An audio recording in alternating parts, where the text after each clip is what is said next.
President Bill Clinton at the American Institute of Architects, Atlanta, Georgia. With us, the 42nd President of the United States of America, Bill Clinton.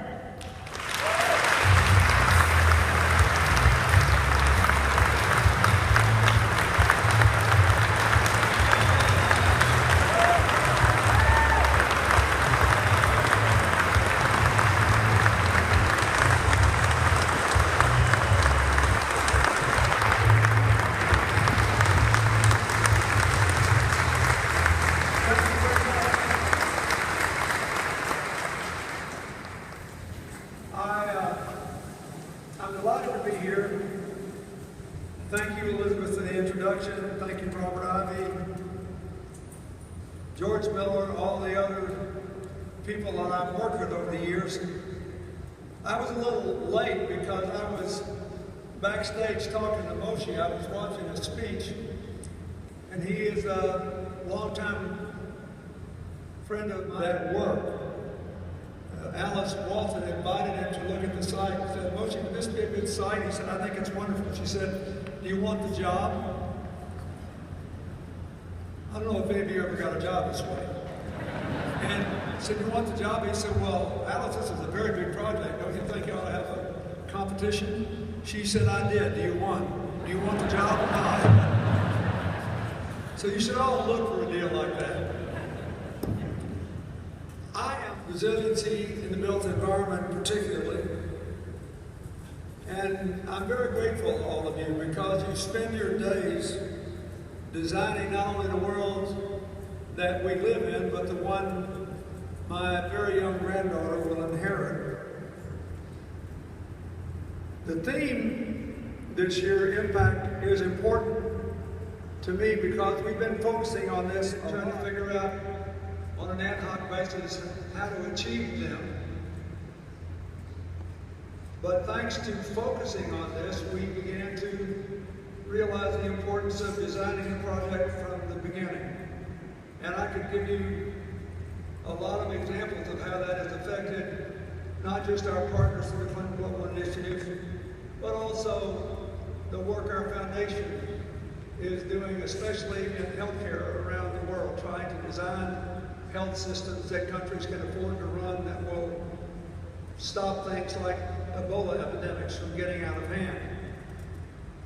Then the next year we had a theme, mobilizing for impact. And sure, please share it. What they tried to do just wouldn't work. And we learned a lot from those failures, as we all do if we work it right. And the others were people who sort of dropped out of our system. But the important thing to me was this. When we started, 65% of the commitments of the first Clinton Global Initiative involved more than one participant, more than one individual, more than one NGO, more than one corporation. 35% didn't. Thanks for the follow-ups. More than 90% did, and there are partnerships, and there's a real reason for that. We found that on average, the partnership commitments had actually exceeded their goals. And the non-partnership commitments got to about, the ones that succeeded got to about 90% of their goals. So it proved something that we all know, which is that when we work together with diverse partners toward a common objective, we have a greater chance to succeed. A few years ago, an American journalist named James Surowiecki wrote a book called The Wisdom of Crowds, in which he cited this mountain of social science evidence that groups make better decisions than brilliant individuals. For example, if instantaneously in this vast crowd we could identify the person with the highest IQ, maybe we have some volunteers here. But let's say we got somebody here with 190 IQ, and we took them off and put them in a room and gave them whatever their heart's desire was for the next 2 days and fed questions into them. And the rest of us, we had to stay here in this big crowded room and drink not quite hot coffee. And we got the same questions. Over a 2-day period, the group would make make better decisions than a genius. And there are lots and lots of reasons for that, but it's important to emphasize that, in my opinion, in a highly complicated, rapidly changing environment, where we have big challenges and massive opportunities, inclusive decision-making is necessary to lead to inclusive economic progress, inclusive political participation, inclusive social progress, and to increase the likelihood that we can minimize the forces of destruction in our interdependent world. There is no question that in ways large and small, those of you who are designing the built environment are going to have a big impact on it. When I did photographs backstage, I had conversations about people who were designing schools in Syria or in refugee camps, people who were aching to go to Nepal and do that and help them quickly recover from the earthquake, both by designing schools for children and housing that would be more earthquake resistant in the future. I'm sure all of you read the same articles I did about how the growth of the country basically was undertaken without regard to the geological challenges presented in the event of an event like that which they tragically just experienced. So I think this is really important. And the way I look at the current world, your role is perhaps more important than it ever has been. We are living in the most interdependent age in human history. Why? Because of technology, travel, the mobility of money, as well as people and technology, and because all of this means that borders look more like nets than walls. There's a lot of wonderful things about it. That's how come you're all in these chairs today. We are the beneficiaries of the interdependent world. But it has some very, very significant challenges. First of all, both within and across borders, there is a profound inequality, not just in incomes, but in access to employment, capital for business, education, healthcare, and the other things that contribute to quality of life. Secondly, the world is more unstable because of its interdependence. The good news about the instability is that good things can happen in a hurry.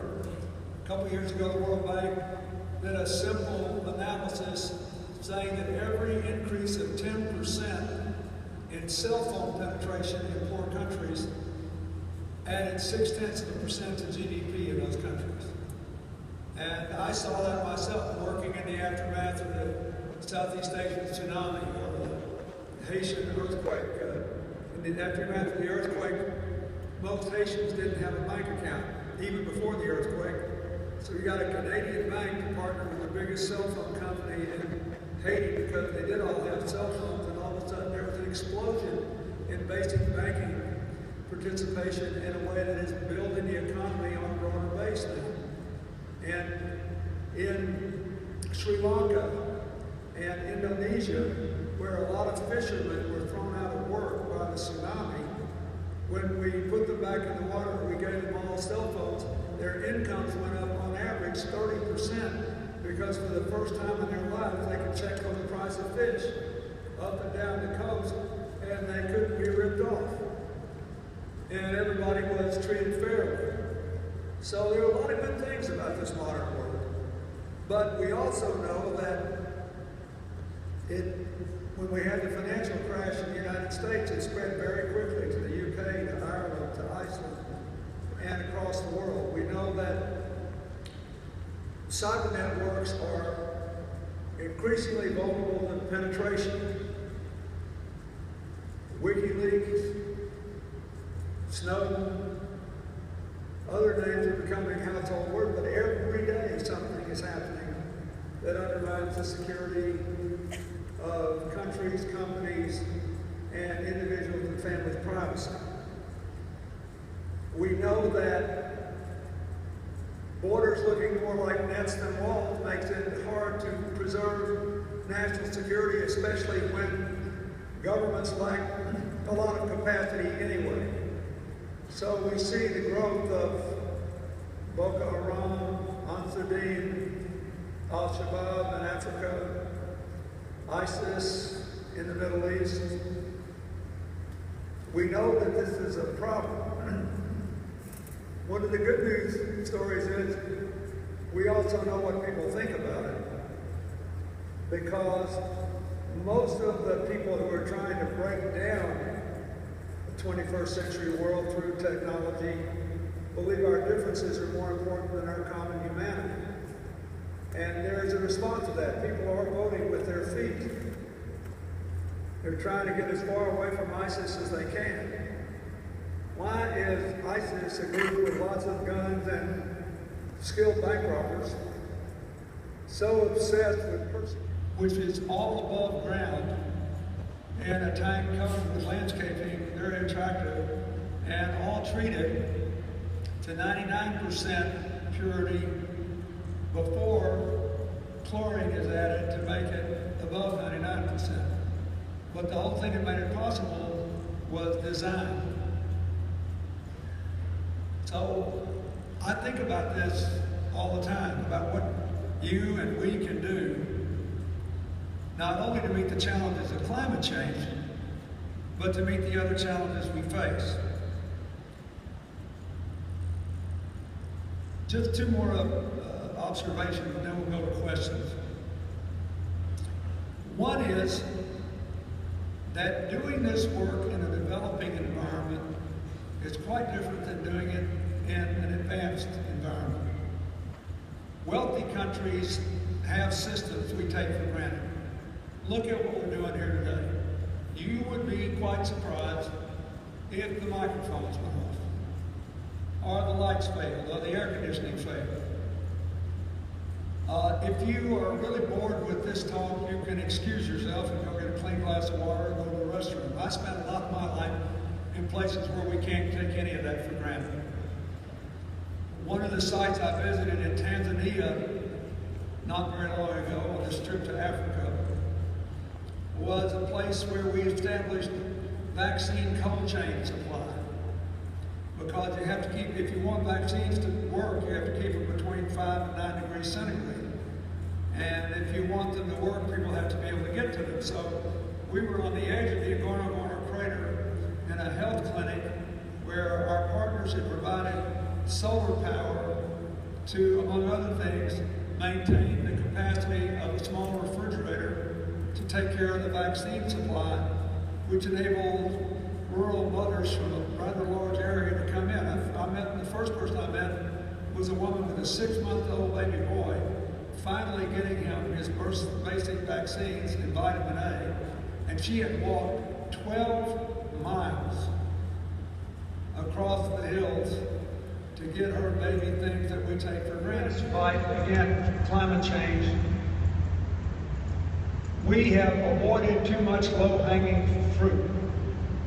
When Mayor Bloomberg was in office in New York, where our foundation is, he personally paid one summer for young people to have summer jobs, which only required about an hour's worth of training, to go out and paint the flat black tar roofs in our older buildings white. In New York City, properly done, that cuts average greenhouse gas emissions in the summer and average utility bills by 19%. Slapping white paint on the roof, just that. Then if the roofs are properly sealed and have the right support, you can build urban gardens. Mexico City has air that's cleaner than Los Angeles on a clean day, partly because of the vertical gardens they built up and down the walls, as well as the 500 million trees that the previous administration in Mexico City planted. We overlooked the low-hanging fruit at our peril. With our global initiative for the American economy, I started talks about 4 years ago, and we wound up with public and private pension funds led by the building trades and the American Federation of Teachers, committing $14 billion to retrofit buildings to make them more efficient. So far, a little over $6 billion has been spent. More than 50,000 jobs have been created doing that. And I think we are underappreciating the low-hanging fruit and underfunding it. I still hope there will be, sometime in the next 2 years, an agreement on how to establish an infrastructure bank and fund it by repatriating overseas corporate cash. But we also had, in the early years of the Obama administration, the Congress did authorize the issuance of certain green bonds, and they sold pretty well and did a lot of good. But we're devoting nowhere near enough investment in America to job-intensive, environment-improving, low-hanging fruit projects. And we need to design for that as well as all the modern things that are out there. I guess the bottom line of this is, you got a lot of work to do. And this is a very, very important and exciting time to be an architect. I am personally grateful for the help that I received in building our presidential library, which became the first Platinum LEED federal building ever built. And we're next door to the international headquarters of Heifer, and it's also a Platinum LEED building, and I believe they're the first two headquarters buildings that were next to each other that are both Platinum buildings anywhere in the United States. So I've been honored to try to do my part. I'm frustrated that we haven't done better, but I don't want to forget the low-hanging fruit, the impact on our future environment, and our current job crisis could be exceedingly positive. And you are committed to design for impact. The thing that frustrates me is when I hear people who want to know better basically say they're in climate denial in part because they don't think a country can get rich, stay rich, and grow richer unless it puts more greenhouse gases into the atmosphere. Your designs can prove that we'll get richer quicker and stay rich longer and reduce poverty and set an example for the rest of the world if we reduce our emissions and make the future sustainable.